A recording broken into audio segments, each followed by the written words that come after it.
महिलांना आरत्या, स्तोत्र, मंत्र हे पाठ असतात, परंतु कायद्याने महिलांसाठी काय काय तरतुदी केल्या ते बऱ्याच महिलांना माहिती नसतं. स्त्री मनाचा व्यक्ती म्हणून बाबासाहेबांना पाहताना फार एक सुंदर उदाहरण आहे ते. आणि या गोष्टी आहेत की महिलांनी नेहमी त्याबद्दल मोठ्या प्रमाणात वाचलं पाहिजे की भारतीय संविधानामध्ये माझ्याबद्दल काय तरतूद आहे, बाबासाहेबांनी माझ्यासाठी काय कृतीशील केलं. कारण की हल्ली आपण प्रसारमाध्यमात पाहतो भारतीय संविधान याच्यावरती प्रचंड कविता, प्रचंड लेखन केलं जातं, पण त्याच्यामध्ये असलेले आर्टिकल्स, त्याच्यामध्ये महिलांबद्दल लिहिलेल्या विशेष तरतुदी आणि प्रात्यक्षिक जीवनामध्ये त्याबद्दलची आव्हानं, ह्या ज्यावेळेस आपण महिला म्हणून पाहतो त्यावेळेस आपल्याला कळतं की बाबासाहेबांचं कॉन्ट्रीब्युशन आहे की स्त्री परिपूर्ण करण्याचं सगळ्यात सुंदर मूल्य.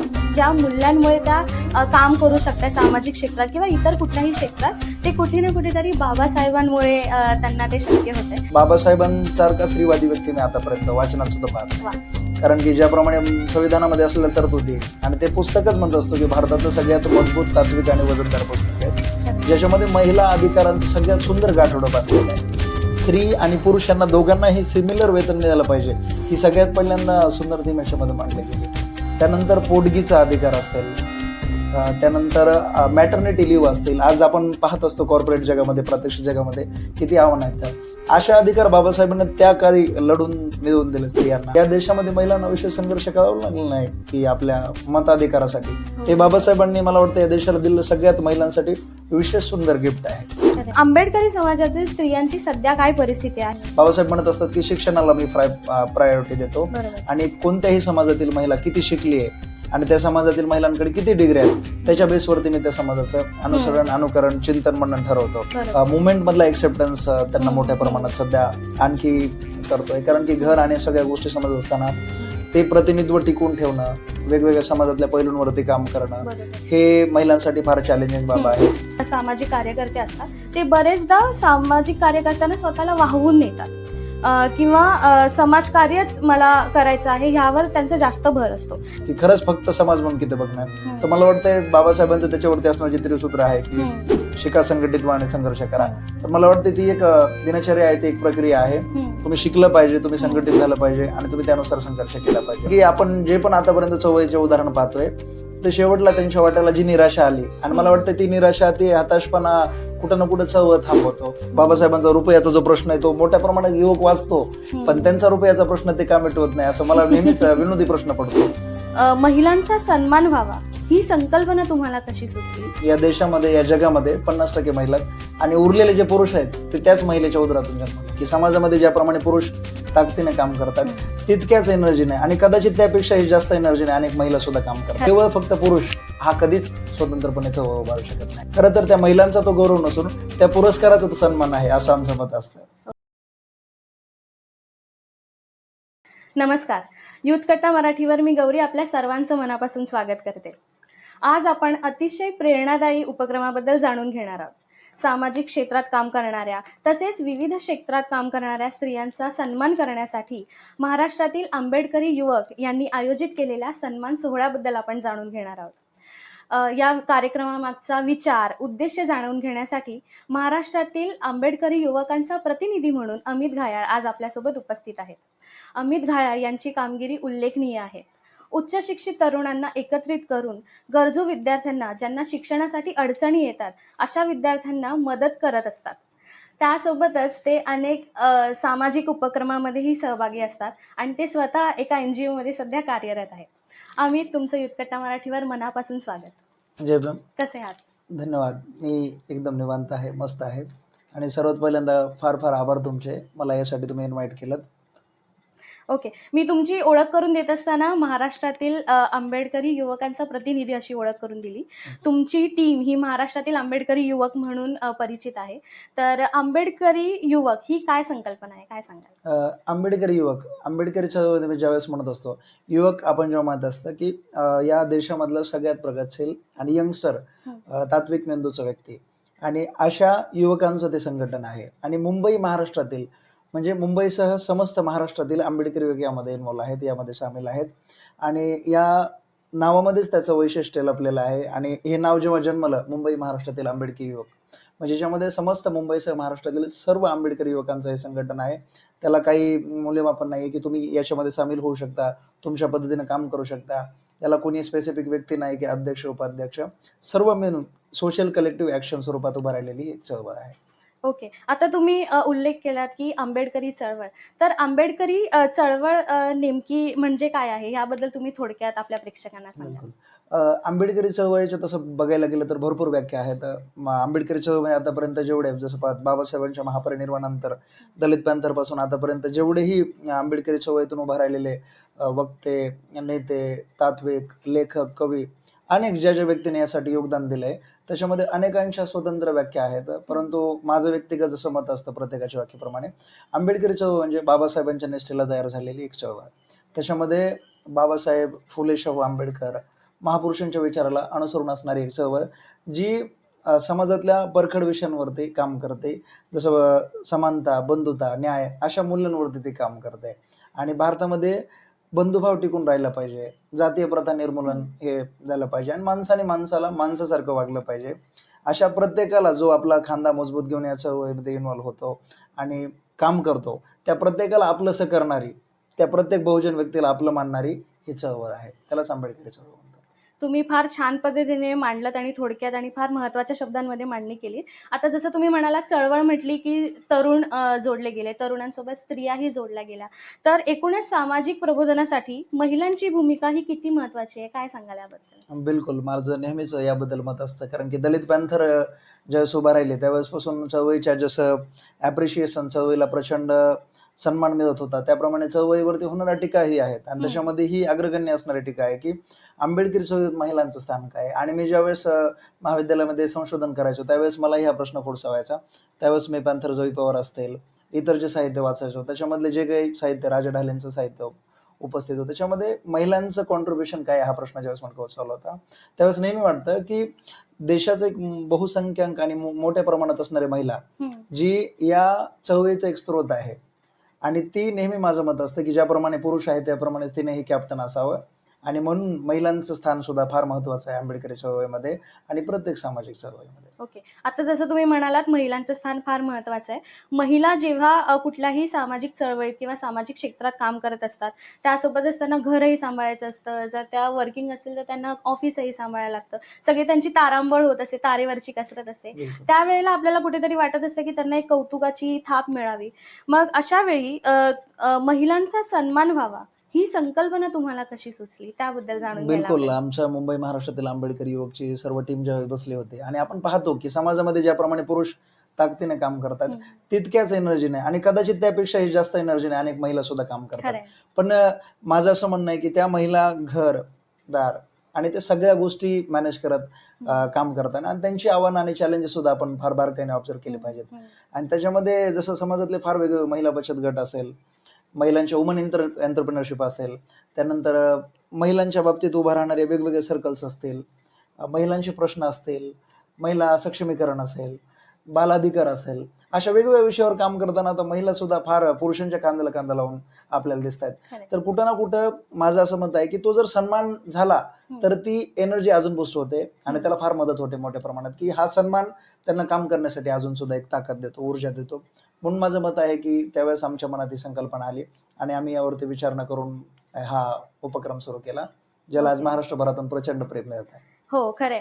पुढे मला ह्यालाच जोडून विचारायला आवडेल की जेव्हा तुम्ही पुरस्कारांसाठी महिलांची निवड करता, ती कशा पद्धतीने केली जाते किंवा त्याचे निकष काय असतात, ह्याबद्दल थोडक्यात सांगा. बिलकुल. ज्याप्रमाणे आम्ही म्हटलं की जातीय प्रथा निर्मूलन आहे, संविधानिक मूल्य आहेत, बाल अधिकार असेल, त्यानंतर सायकोसोशल असतील, त्यानंतर वसतिगृहात्मक मुद्दे असतील, त्यानंतर इतर सुद्धा आहेत, महिला बचत गटाचे मुद्दे असतील, महिला सक्षमीकरणाचे मुद्दे असतील, त्यानंतर आरोग्य क्षेत्र असेल, वैद्यकीय क्षेत्र असेल, अशा वेगवेगळ्या क्षेत्रामध्ये ज्या महिला काम करतात त्यांचं, आणि त्यानंतर फिल्म असेल, मराठी अभिनय असेल, त्यानंतर इंडस्ट्री असेल, सोशल इन्फ्लुएन्सर असेल, याच्यामध्ये आज महिलांचं प्रमाण सुद्धा फार मोठ्या प्रमाणात आहे.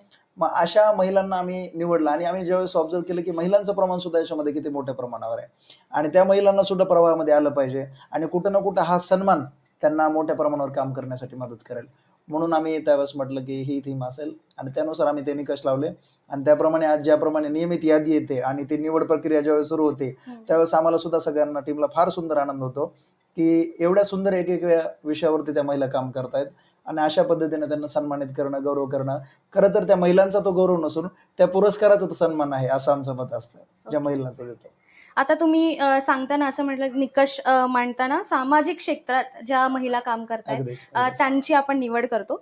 परंतु सामाजिक क्षेत्रात काम करत असताना महिलांना हेही समजणं गरजेचं आहे की ज्या मूल्यांमुळे त्या काम करू शकतात सामाजिक क्षेत्रात किंवा इतर कुठल्याही क्षेत्रात, ते कुठे ना कुठेतरी बाबासाहेबांमुळे त्यांना ते शक्य होतंय. तर त्यावर तुम्ही थोडक्यात मांडणी करावी असं तुम्हाला सांगायचं. बिलकुल. नुकताच जागतिक महिला दिन झालेला आहे. भारतभर आपण पाहत असतो की इंस्टाग्राम आणि हे डिजिटल माध्यमाचा युग आहे. प्रत्येक आपण पाहत होतो इंस्टाग्राम स्क्रोल झाला, फेसबुक स्क्रोल झाला आणि त्या प्रत्येक माध्यमामध्ये महिलांना सदिशा देणारे आपण स्टेटस पाहत असतो. पण मी नेहमी शोधत असतो की त्याच्यामध्ये कुठेतरी ते बाबासाहेबांची कृतज्ञता हरवली आहे का? आणि खऱ्या अर्थानं बाबासाहेबांसारखा स्त्रीवादी व्यक्ती मी आतापर्यंत वाचनात सुद्धा पाहत नाही.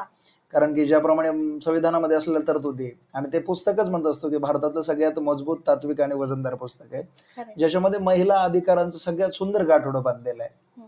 त्याच्यामध्ये ज्याप्रमाणे बाबासाहेबांनी वाटलं की समान वेतन कायदा आहे, स्त्री आणि पुरुष यांना दोघांनाही सिमिलर वेतन मिळालं पाहिजे, ही सगळ्यात पहिल्यांदा सुंदर थीम याच्यामध्ये मांडली गेली. त्यानंतर पोटगीचा अधिकार असेल, त्यानंतर मॅटर्निटी लिव्ह असतील. आज आपण पाहत असतो कॉर्पोरेट जगामध्ये, प्रत्यक्ष जगामध्ये किती आव्हानं आहेत. अशा अधिकार बाबासाहेबांनी त्या काळी लढून मिळवून दिले स्त्रियांना. आणि सर्वात सुंदर गोष्ट म्हणजे भारतासारखा देश ज्याच्यामध्ये आपण आतापर्यंत पाहतो पारतंत्र्यापासून सगळ्या गोष्टीचे चॅलेंजेस, आव्हानं पाहिलेत, परंतु या देशामध्ये महिलांना विशेष संघर्ष करावा लागला नाही की आपल्या मताधिकारासाठी. ते बाबासाहेबांनी मला वाटतं या देशाला दिलेलं सगळ्यात महिलांसाठी विशेष सुंदर गिफ्ट आहे. म्हणून बाबासाहेबांचं कॉन्ट्रीब्युशन ज्यावेळेस म्हटलं असतं, मला एकदा फार रंजक वाटत असतं जेव्हा पाहत असतो मी की बाबासाहेबांचं रक्षाबंधनला महिलांना दिलेलं सगळ्यात सुंदर गिफ्ट, एक भाऊ म्हणून. आणि तो मेसेज मी जेव्हा जेव्हा वाचतो तेव्हा फार सुंदर वाटतं. वा, याच विषयाला पुढे घेऊन मला विचारायला आवडेल. बाबासाहेबांचं एक वाक्य होतं की मी कोणत्याही समाजाची प्रगती ही त्या समाजातील स्त्रियांनी केलेल्या प्रगतीवर मोजतो. तर आंबेडकरी समाजातील स्त्रियांची सध्या काय परिस्थिती आहे आणि त्यांना काय काय आणखी आव्हानांना सामोरं जावं लागतं त्याबद्दल काय सांगाल? अगदीच. बाबासाहेबांचं हे जी व्याख्या आहे, बाबासाहेबांचं जे डेफिनेशन आहे, मला वाटतं हे एक तराजू आहे, एक मोजमाप आहे महिलांची प्रगती मोजण्यासाठी. आणि हे मूल्यमापन करण्यासाठी सगळ्यात सुंदर माध्यम आहे. बाबासाहेब म्हणत असतात की शिक्षणाला मी प्रायोरिटी देतो आणि कोणत्याही समाजातील महिला किती शिकली आहे आणि त्या समाजातील महिलांकडे किती डिग्री आहेत त्याच्या बेसवरती मी त्या समाजाचं अनुकरण, चिंतन, मनन ठरवतो. आणि म्हणून मी आंबेडकरी चळवळीतल्या वेगवेगळ्या विषयांवरती काम करतो. गेल्या 7-8 वर्षापासून मी सामाजिक विषयावर काम करतोय. त्याच्यामध्ये जसं आदिवासी विकास प्रकल्प असेल, बाल अधिकार असेल, त्याच्यानंतर आरोग्य क्षेत्र असेल, त्याच्यानंतर पुनर्वसन आणि रिसेटलमेंट रिहॅबिलिटेशन असेल, त्यानंतर वेगवेगळे विषय, महिला अधिकार असेल, बालविवाह सुद्धा असेल, बीडमधला प्रश्न मी पाहिला त्यावेळेस ह्या सगळ्या गोष्टी मला, त्यानंतर क्वालिटी एज्युकेशन, महिलांचं शिक्षण, हे सगळे मी ज्यावेळेस जाऊन प्रश्न ऐकले त्यावेळेस मला पाहिलं की अगदीच याचं प्रमाण हल्ली वाढताना दिसतंय आणि त्याचे बॅकड्रॉप इश्यूज सुद्धा मोठ्या प्रमाणात, ज्यावेळेस आपण पाहतो की डेव्हलपमेंट सेक्टर आहेत भारतातले, त्याच्यामध्ये ड्रॉपआउट्स होणारे, विशेषतः महिलांचं प्रमाण, याचं प्रमाण आणि ते आव्हानात्मक आहे. पण नक्कीच बाबासाहेबांच्या व्याख्येला अनुसरून जर याच्यामध्ये तो प्रमाण वाढलं तर ती खरी बाबासाहेबांना मानवंत असेल. खरंय.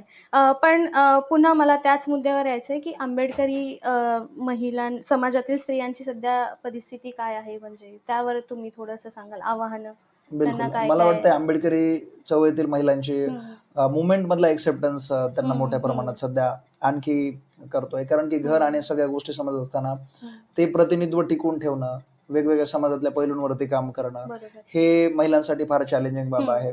त्याबद्दल मला असं वाटतं अनेक जे आंबेडकरी चळवळीतले वेगवेगळे गट आहेत, ते सर्कल्स आहेत, त्यांच्यामधला एक्सेप्टन्स हे सुद्धा त्यांच्यासाठी आव्हानात्मक आहे. म्हणून वेगवेगळ्या चळवळीतले, प्रत्येक चळवळीतले, आंबेडकरी चळवळीतले, इतर चळवळीतले गट त्यांच्यासाठी किती स्वीकृत आहेत आणि त्यामध्ये ते किती डेडिकेशन स्वरूपात काम करू शकतात, हे सुद्धा त्यांच्यासाठी चॅलेंजेस आहेत. घरातले आर्थिक स्रोत असणं, घरातल्या आर्थिक स्रोताचं माध्यम कोण असणं, हे सुद्धा, या सर्व गोष्टी बघत असताना सामाजिक विषयावरती काम करणं, हे सुद्धा एक आव्हानात्मक बाब आहे. ओके. मला ह्याच विषयावर पुढेही बोलायला आवडेल. जसं आता आपण म्हणालात बाबासाहेबांनी इतक्या साऱ्या तरतुदी करून ठेवल्या आहेत महिलांसाठी. तर एक प्रश्न मला फार महत्त्वाचा वाटतो आणि तो मला विचारावासा वाटतो. मला अर्थात कोणाची टीका नाही करायची यावर, पण महिलांना आरत्या, स्तोत्र, मंत्र हे पाठ असतात, परंतु कायद्याने महिलांसाठी काय काय तरतुदी केल्यात हे बऱ्याच महिलांना माहिती नसतं.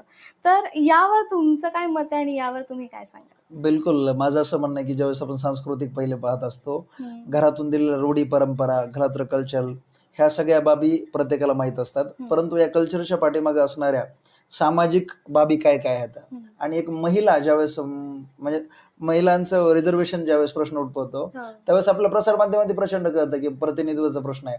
पण ते प्रतिनिधित्व दिलं कोणी? आलं कुठून? आणि त्याची नोंद कुठं आहे? हं. तर त्या नोंदीच्या मागचं सगळ्यात ज्यावेळेस संविधान हे पुस्तक ऐकलं जातं, त्याच्या मागे असं लपलेलं सगळ्यात सुंदर डेडिकेशनल नाव म्हणजे बाबासाहेब आहे. खरंय. तर त्याच्यामध्ये मगा बोलल्याप्रमाणे, की समान वेतन हा फार सुंदर कायदा आहे. हं, हं, पोटगीचा अधिकार आहे. हं, म्हणजे वेस्टर्न कल्चरला त्यावेळेस लैंगिक प्रश्नांवरती त्यावेळेस बाबासाहेब बोलायचे. हं, हं, वृद्धो कवी असतील. अशा बाबासाहेबांनी त्यावेळेस न्यायालयीन वेगवेगळे खटले लढले. त्यावेळेस की बाबा या पद्धतीवरती बोललं पाहिजे. म्हणजे महिलांच्या अगोदर सुद्धा महिलांबद्दल विचार करणारा हो. एक स्त्री मनाचा व्यक्ती म्हणून बाबासाहेबांना पाहताना फार एक सुंदर उदाहरण आहे ते. आणि या गोष्टी आहेत, की महिलांनी नेहमी त्याबद्दल मोठ्या प्रमाणात वाचलं पाहिजे, की भारतीय संविधानामध्ये माझ्याबद्दल काय तरतूद आहे, हं, बाबासाहेबांनी माझ्यासाठी काय कृत्यशील केलं. कारण की हल्ली आपण प्रसारमाध्यमात पाहतो, भारतीय संविधान याच्यावरती प्रचंड कविता, प्रचंड लेखन केलं जातं. हं, पण त्याच्यामध्ये असलेले आर्टिकल्स, त्याच्यामध्ये महिलांबद्दल लिहिलेल्या विशेष तरतुदी हं. आणि प्रात्यक्षिक जीवनामध्ये त्याबद्दलची आव्हानं, ह्या ज्यावेळेस आपण महिला म्हणून पाहतो, त्यावेळेसच आपल्याला कळतं, की बाबासाहेबांचं कॉन्ट्रिब्युशन आहे, की स्त्रीला स्त्री परिपूर्ण करण्याचं सगळ्यात सुंदर हं. मूल्यमापन आहे. खरंय. आता तुम्ही म्हणालात तसं, की स्त्रियांना माहिती असायला हवे, की बाबासाहेबांनी त्यांच्यासाठी काय-काय कायदे केले आणि मला वाटतं या व्हिडिओच्या माध्यमातून बरेच लोकं त्याचा अभ्यास करतील आणि त्याबद्दल जाणून घेण्याचा प्रयत्न करतील. आपण पुन्हा सामाजिक कार्याच्या प्रश्नाकडे येऊया. आपण बरेच आव्हानं पाहतो, पण अनेकदा चळवळीत काम करणारे जे कोणी सामाजिक कार्यकर्ते असतात, ते बरेचदा सामाजिक कार्य करताना स्वतःला वाहवून नेतात. किंवा समाजकार्यच मला करायचं आहे ह्यावर त्यांचा जास्त भर असतो.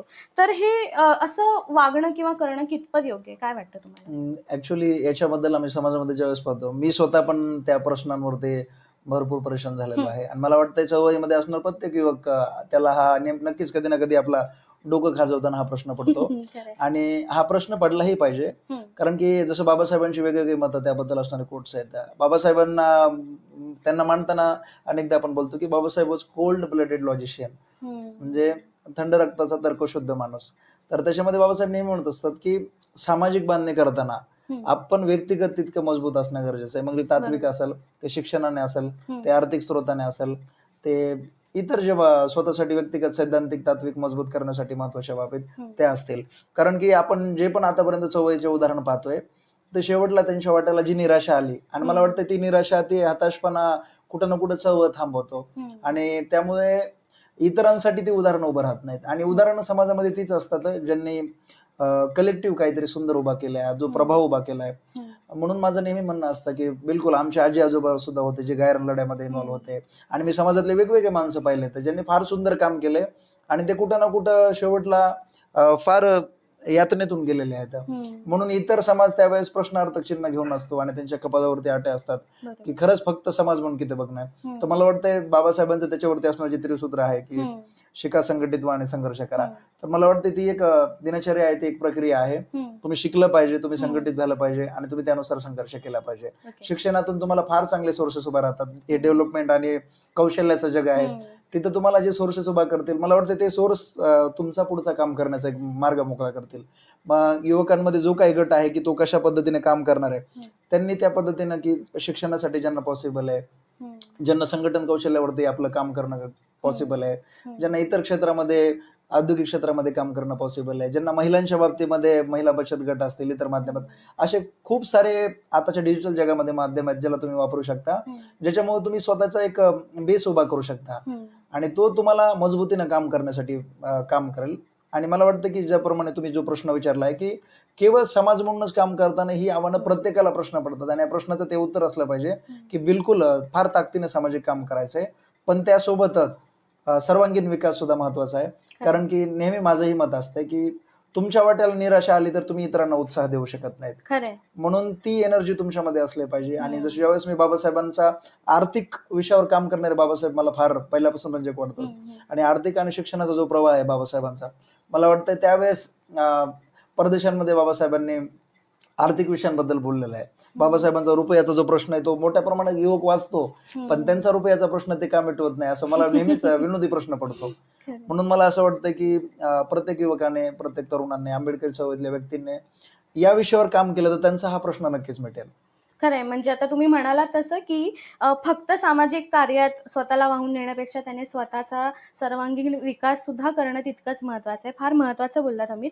आता आपण सामाजिक कार्याबद्दलच बोलत होतो, तर यामध्ये महिलांची सुरक्षा हा अतिशय महत्त्वाचा विषय आहे. सामाजिक चळवळीत काम करत असताना महिलांनी स्वतःची काळजी कशा पद्धतीने घ्यायला हवी आणि शिवाय आपण तरुण म्हणून काय करायला हवं याबद्दल तुमच्याकडून जाणून घ्यायला हवं. बिलकुल. ज्यावेळेस आपण सामाजिक चळवळीमध्ये काम करतो, आपण पाहत असतो की जगभरात कितीही वेस्टर्न कल्चर, कितीही प्रगतशीलतेची चर्चा असली तरी भारतभरात अजूनही कशा प्रकारचे इन्सिडेंट घडतात किंवा ग्राउंड लेवल मैदानावर काम करत असताना कशा प्रकारचे आव्हानं असतात. आणि चळवळ म्हणजे सोशल एक्सेप्टन्स असणारी सगळ्यात सुंदर प्रणाली आहे. तिथं ज्यावेळेस काम करतो तिथं इक्वालिटी सारखी सुंदर गोष्ट असते, जिथं स्त्री पुरुष एकत्र येतो, खांद्याला खांदा लावून काम करतो. त्यावेळेस मला वाटतं कुठं ना कुठं ते एक नॉन जजमेंटल असणं, कुठं ना कुठं तिच्या इंडिव्हिज्युअलिटीला जपणं, तिचं व्यक्तिगत चारित्र्याचं हनन न होऊ देणं, तिची स्वीकृती असणं व्यक्ती म्हणून जशी आहे तसं ते फार महत्वाचं असतं. आणि ह्या चळवळीमधल्या प्रात्यक्षिक गोष्टी आहेत ज्यांच्यावरती काम केलं तर नक्कीच त्या महिलेला कधीच चळवळीमध्ये असुरक्षित वाटणार नाही. आणि एक युवक म्हणून नेहमी वाटत असेल की अशा प्रकारच्या अनेक घटना आपण पाहत असतो प्रसार माध्यमावरती, अनेकांच्या तक्रारी असतात त्यांच्यासोबत अशा घडलं. तर मला वाटतं अशा प्रकारे ज्यावेळेस तिला वाटतं की ती कुठं ना कुठं त्या महिलेचं, मुलीचं मॉरल डाऊन होत आहे, तर त्या प्रश्नावरती सगळ्यांनी फार एकीनं उभं राहणं फार गरजेचं असतं. कारण की एक मुलगी चळवळीतून जाणं म्हणजे ती एक नंबर नसून, एक प्रभाव नसून, त्या एनर्जीच्या पाठीमागे असणारे भरपूर महिला सुद्धा आपला पाय मागे घेतात. आणि कुठं ना कुठे महिलांच्या कॉन्ट्रीब्युशनला रोखण्यासारखं काम आहे. आणि मला वाटतं असे जे वेगवेगळे सामाजिक कार्यक्रम होतात, सामाजिक प्रश्नांमध्ये जे महिलांचं स्थान आहे त्याला कुठं ना कुठं अनुसरून या बाबी फार महत्वाच्या आहेत. म्हणून त्यांच्या सुरक्षेचा प्रश्न घेत असताना चळवळीच्या माध्यमातून पुरुषांनी सुद्धा तितकंच त्यांच्या प्रश्नाला महत्व देणं, स्त्रीने सुद्धा तेवढंच ताकदीनं आणि तातडीनं त्याच्यावरती उघडकीसपणे बोलणं आणि कुठं ना कुठं बाबासाहेबांना अभिप्रेत असणारी स्त्री पुरुष समानतेची चळवळ उभारणं. आता तुम्ही जसं म्हणालात की बऱ्याच स्त्रिया चळवळीत काम करत असताना थोड्याशा मागे येतात, पण हे त्याचं उत्तर नाही आहे. अर्थात आपल्याला त्याबद्दल काहीतरी काम करायला हवं. मग अशा स्त्रियांनी काय करायला हवं किंवा मग कायद्याची कशी मदत घ्यायला हवी त्याबद्दल काय सांगा. नक्कीच मला वाटतंय मुकेपणा हा त्या गोष्टीला डायजेस्ट करणारा असतो. आणि मला वाटतं एक गोष्ट ती जेव्हा पचवली जाईल तेव्हा ती इतर घटनांना सुद्धा जन्म घालेल. म्हणून अशा घटना ज्यावेळेस चळवळीमध्ये घडतात त्याविषयी उघडकीस बोलणं, चळवळीतले जे काही गट आहेत त्यांनी तात्विकपणे ह्याच्यावरती बसून चर्चा करून तो प्रश्न मिटवणे आणि ती गोष्ट कितपत त्रासदायक आहे त्याच्यानुसार कायदेशीर प्रणालीमध्ये त्याच्यामध्ये आपण उपाययोजना नेकून त्या व्यक्तीवरती कृतीशील भूमिका घेणं. कारण की मी ज्याप्रमाणे म्हणत असतो की एक फार सुंदर कोट आहे की या देशामध्ये, या जगामध्ये 50% महिला आणि उरलेले जे पुरुष आहेत ते त्याच महिलेच्या उदरातून जन्मलेले आहेत. म्हणून एक फार क्रांतिकारी डेफिनेशन आहे. म्हणून नेहमी असं मत असतं की अशा प्रकारच्या भूमिका त्या महिलेचा आवाज दाबणाऱ्या नसून महिलांची चळवळ संपवणाऱ्या, महिलांचं योगदान संपवणाऱ्या आणि केवळ फक्त पुरुष हा कधीच स्वतंत्रपणे चळवळ उभारू शकत नाही. म्हणून ती कृतीशील भूमिका संपवणारी चळवळ नसावी यासाठी वेळोवेळी तिथं आवाज उचलणं असेल, कायद्यांची भूमिका काय असेल त्यासाठी बोलणं असेल आणि त्या चळवळीमध्ये सुद्धा तेवढी तात्विकता जिवंत असली पाहिजे आणि त्या सर्कलमध्ये सुद्धा की त्याविषयी वेळोवेळी आवाज उचलला पाहिजे आणि भूमिका घेतली गेली. मला असं वाटतं आपण जेव्हा मुलाखतीची सुरुवात केली, चर्चेची सुरुवात केली, तेव्हा आपण म्हटलं होतं की एका वेगळ्या उपक्रमाविषयी बोलतोय जिथे आपण स्त्रियांचा सन्मान करतोय. तर मला असं वाटतं की फक्त त्यांना पुरस्काराने सन्मान न देता वागणुकीतून पण त्यांना तितकाच सन्मान देणं फार महत्त्वाचं आहे. पुन्हा एकदा मी आपल्या उपक्रमाकडे येईल. पुढील काळात तुम्ही हा उपक्रम मोठ्या पातळीवर नेण्यासाठी काय करणार आहात आणि तुमची यामागे काय भूमिका आहे, काय सांगाल? नक्कीच, बिलकुल. ज्याप्रमाणे महाराष्ट्रभरातून प्रतिसाद मिळत आहे, यावर्षी पाहिलं असेल आम्ही प्रसार माध्यमावरती प्रचंड टीमनं जे काही कॉन्ट्रीब्युशन केलं त्याला प्रचंड प्रेम मिळत आहे, लाखो व्ह्यूज मिळत आहेत, हजारो कमेंट, शेअर्स आणि अनेकांचे पर्सनल मेसेज येत आहे की फार सुंदर पद्धतीने काम सुरू आहे. हे अप्रिशिएशन मला वाटतं एक फार मोठी ताकद आहे आम्हाला आणखी जोमाने काम करण्यासाठी. पण संघटनेतले सिनियर जे आहेत, संस्थेच्या माध्यमातून ते ज्या सुंदर पद्धतीने काम करतात त्यांचं सुद्धा नेहमी म्हणणं असतं की हा खुला मंच आहे, तुमच्या पद्धतीने आयडिया प्रेझेंट करा. आणि असे कुठं ना कुठं जे स्वतंत्र पद्धतीने काम करू देणारे सर्कल्स, नेते, सोबती सहकारी आहेत ते तितक्याच पद्धतीने आपल्याला स्वतंत्र मत ठेवण्यासाठी मदत करतात. आणि ती आयडिया ज्यावेळेस तुम्ही युवकांमध्ये फार सुंदर आयडियाज असतात, त्यांच्या मेंदूची मशागत फार हो. समग्र पद्धतीने होते, तर त्या आयडियाजला अजून फार चांगल्या पद्धतीने मांडण्यासाठी हा मंच त्यांना माध्यम ठरतो. म्हणून आमच्या अजून फार सुंदर आयडियाज आहेत. पुढच्या वर्षी आम्ही अजून काही निकष लावू शकतो, आणखी महिलांचं कसं याच्यामध्ये कॉन्ट्रीब्युट करू शकतो.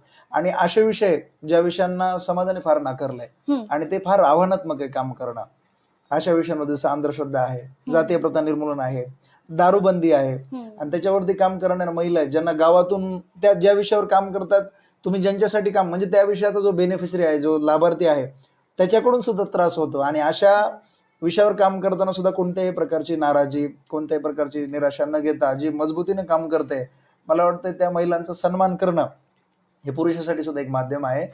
आणि ती आम्हाला अजून फार जोमाने थीम राबवायची आहे. आणि म्हणून याच्यावरती बिलकुल आमच्या टीमचं आणि फार सुंदर नियोजन आहे भविष्यात सुद्धा, आणि त्याला अनुसरून आमचं सगळ्यांचं काम करणं चालू आहे. आपल्या चर्चेतनं आपण बाबासाहेबांचा आणि त्यांच्या कामाचा उल्लेख केला, आणि आपल्या युथकट्ट्याचा प्रेक्षक हे आजची मुलाखत पाहताय, आपली चर्चा पाहताय, तर बाबासाहेबांचं हे नेहमीच म्हणणं होतं की तुम्ही वाचलं पाहिजे, त्यांचं वाक्य आहे वाचाल तर वाचाल. तर आपल्या प्रेक्षकांना तुम्ही कुठली पुस्तकं आहेत जी त्यांना वाचण्यासाठी तुम्ही सजेस्ट कराल?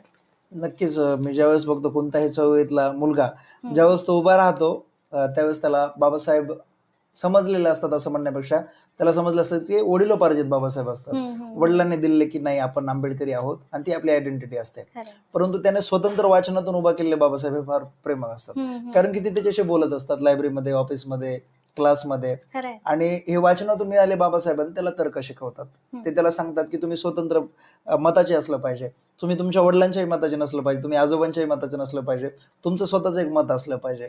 आणि हे स्टेटमेंट, आणि ज्याप्रमाणे बाबासाहेबांची व्याख्या आहे की dead Ambedkar is more dangerous than alive, तर हे वाक्य मी ज्यावेळेस वाचतो जयंत रावांचं, तर त्याच्यामध्ये तेच मत आहे की एक मृत बाबासाहेब, आणि बाबासाहेब तुम्हाला हजारोंच्या समोर एकटा धाडसाने उभा राहणं शिकवतात.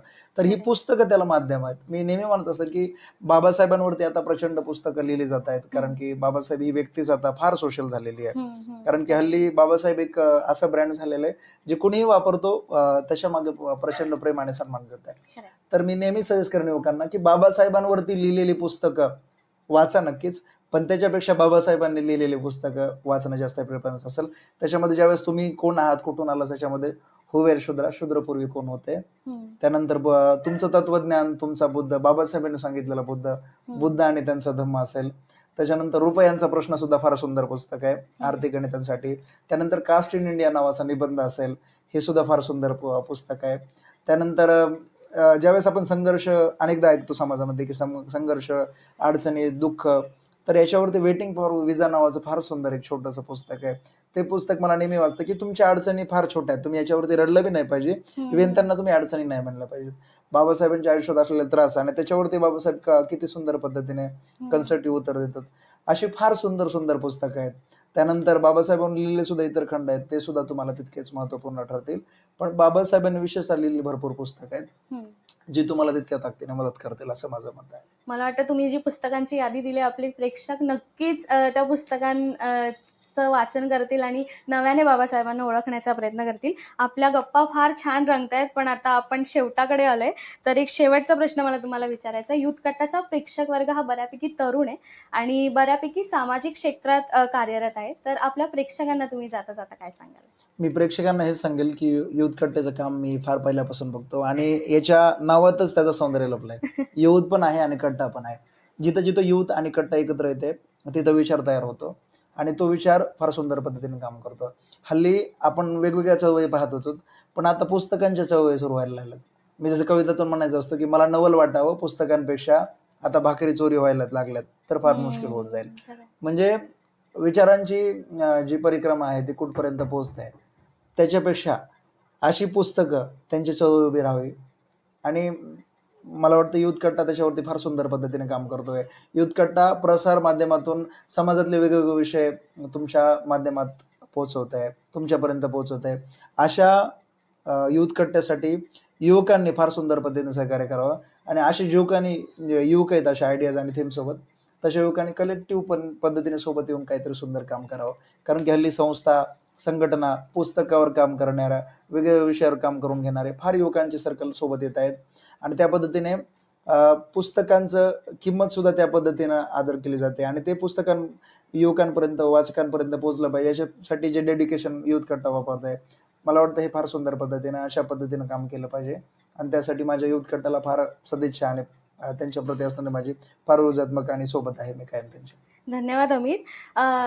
मित्र, आजच्या चर्चेत आपण आंबेडकरी युवक यांची ही संकल्पना नेमकी काय याच्याबद्दल जाणून घेतलं. एक वेगळ्या प्रेरणादायी सन्मान सोहळ्याबद्दल आपण जाणून घेतलं.